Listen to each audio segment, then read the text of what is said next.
விவசாய சொந்தங்களுக்கு இனிய வணக்கம். இன்னைக்கு நம்ம எதை பற்றி பார்க்க போகிறோம்னா, முருங்கையில் தண்டு புழு வந்தால் எப்படி இருக்கும் அப்படிங்கிறத பார்க்க போகிறோம்.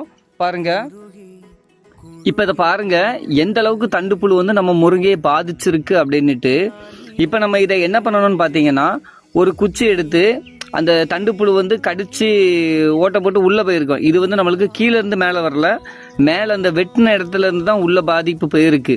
இப்போ இதை பாருங்க, அதனால நம்ம என்ன பண்ண போகிறோம்னாக்கி, ஒரு குச்சி எடுத்து அந்த உள்ள வேஸ்ட், அதாவது அது தின்னுட்டு போட்ட கழிவுகள் எல்லாத்தையும் வெளியே தள்ளி விட்டு பார்த்தோன்னா உள்ளுக்குள்ள புழு எவ்வளோ இருக்குது அப்படிங்கிறது நம்மளுக்கு தெரியும்.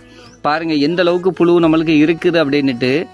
இதுக்கு நம்ம இப்போ என்ன பண்ண போகிறோம்னு பார்த்தீங்கன்னா, 100 மில்லி மோனோகுரோட்டோபாஸ் எடுத்து 1 லிட்டர் தண்ணியில் மிக்ஸ் பண்ணி அதை இதில் ஊற்ற போகிறோம். அதை எப்படி ஊற்றுறேன்னு பாருங்கள்.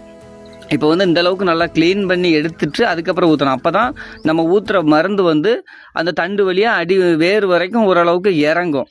இப்போ அதனால் என்ன பண்ணணும்னாக்கி, நல்லா அந்த கழிவுகளை க்ளீன் பண்ணி விட்டுட்டு அதுக்கப்புறம் 100 மில்லி மோனோகுரோட்டோபாஸில் 1 லிட்டர் தண்ணியை மிக்ஸ் பண்ணி இப்படி மெதுவாக மொத்தமாக ஊற்றக்கூடாது, கொஞ்சம் கொஞ்சமாக ஊற்றணும். அப்படி ஊற்றும் பூச்சில் தான் அந்த மருந்து கொஞ்சம் கொஞ்சமாக அப்படியே உள்ளே இறங்கிக்கிட்டே இருக்கும்.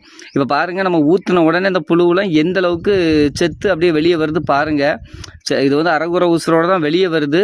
வெளியே 1 நிமிஷத்துக்குள்ளே எல்லாமே செத்து போயிடும் பாருங்கள். சரி, இனி நம்ம இன்னொரு விஷயத்தோடு அடுத்த வீடியோவில் சந்திப்போம். நன்றி.